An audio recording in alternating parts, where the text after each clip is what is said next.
ಕಂಬದಲ್ಲಿ ಪ್ರತ್ಯಕ್ಷ ಪ್ರಹ್ಲಾದನಿಗೆ ದೇವ ಅರೆನಂಬದಿರೆ ಪೀಕಲಾಟ. ದೈವ ಕರುಣಾ ಸಿಂಧು ಮುದ್ದುರಾಮ. ಸುಮಾರು ಸತಿ ನಾವು ಮಂಕುತಿಮ್ಮನ ಕಗ್ಗದಲ್ಲಿ ಕೇಳಿದ್ದೇವೆ, ಕೇಳ್ತಾ ಇರ್ತೇವೆ. ಮುದ್ದುರಾಮನ ಪದ್ಯ ಮತ್ತು ಮಂಕುತಿಮ್ಮನ ಕಗ್ಗ ಇವೆರಡು ಕಣ್ಣೆರಡು ನೋಟ ಒಂದೇ ಎನ್ನುವಂತಹ ಸ್ವಾದವನ್ನು ತಂದುಕೊಡ್ತಕ್ಕಂಥ ಹೃದಯವಾಗುವಂತಹ ಪದ್ಯಗಳು.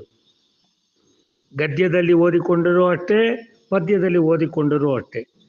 ನಮ್ಮ ವಿವೇಕಕ್ಕೆ ಇದೊಂದು ಸುಜ್ಞಾನ ನಿಧಿ. ಆ ದೃಷ್ಟಿಯಲ್ಲಿ ಮಂಕುತಿಮ್ಮನ ಕಗ್ಗ ಈ ಮುದ್ದುರಾಮನ ಪದ್ಯದ ಪಕ್ಕದಲ್ಲಿ ಇರಿಸಿದರೆ ಗೊತ್ತಾಗುತ್ತೆ ನೋಡಿ.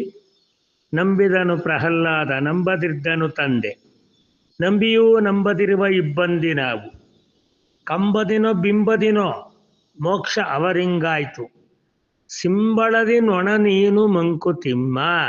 ಇದಕ್ಕೆ ವಿವರಣೆ ಬೇಕಾ? ನೆನಪಿಸ್ಕೊಂಡ್ರೆ ಸಾಕು. ಸಖ್ಯವಲ್ಲದ ನಮ್ಮ ಆ ಅಸಖ್ಯ ಮನಸ್ಸು ಅದೆಷ್ಟರ ಮಟ್ಟಿಗೆ ದ್ವಂದ್ವದಲ್ಲಿದೆ ಅನ್ನೋದು ತಿಳಿಯತ್ತೋ ಇಲ್ವೋ? ಆದ್ದರಿಂದಲೇ ಭಗವದ್ಗೀತೆಯಲ್ಲಿ ಹೇಳೋದು ಹೇಗಿರ್ಬೇಕಪ್ಪ ಅಂತ ಹೇಳಿದರೆ, ತಾವರೆ ಹೂವಿನ ಮೇಲಿನ ಆ ಬೆಳ್ಳಂಬೆಳಗಿನ ಮುತ್ತಿನ ಹನಿಯಂತೆ ಇರಬೇಕೆ ಹೊರತು ಆ ಹೂವೇ ಹನಿ ಆಗಬಾರದು, ಆ ಹನಿಯೇ ಹೂವಾಗಬಾರದು. ಅದರ ಸೌಂದರ್ಯವನ್ನು ವೀಕ್ಷಿಸಬೇಕು. ಅಂಟದವೋಲ್ ಪಾರುಗಾಣಿಸಿ ಬೇಡಿಕೊಳ್ಳೋ ಮಂಕುತಿಮ್ಮ ಅನ್ನುವುದು ನೆನಪಿರಬೇಕು. ಅಂಟದವೋಲ್, ಅಂಟುವವೋಲಲ್ಲ, ಅಂಟದವೋಲ್ ಪಾರುಗಾಣಿಸಿ ಬೇಡಿಕೊಳ್ಳೋ ಮಂಕುತಿಮ್ಮನ್.